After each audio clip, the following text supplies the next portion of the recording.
sabi nila, yung luxury daw in life, no, yun yung may bahay lupa ka, ganyan-ganyan. You know what?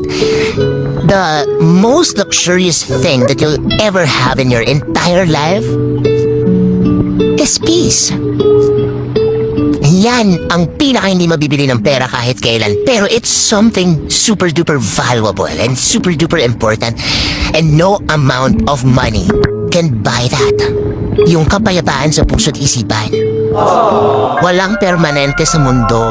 Lahat na nito panandalian lang. Kaya habang may oras, piliin mong maging masaya. Kung malungkot ka, umiyak ka. Kung pagod ka, magpahinga ka. Kung gusto mo mapag-isa, go! Okay lang yan, basta wag mong kakalimutan na dapat saglit lang. Huwag kang tatagal sa lungkot.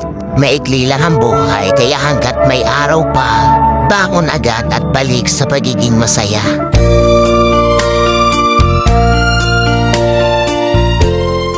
Wag lang puro trabaho, trabaho, trabaho. Bigyan mo naman ng oras yung sarili mo. If you enjoy your life, you will have the energy.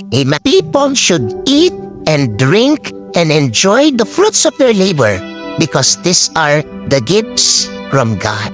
Kumain ka, magpahinga ka, uminom ka, magsaya ka. Dahil yan ang regalo ng Diyos sa iyo.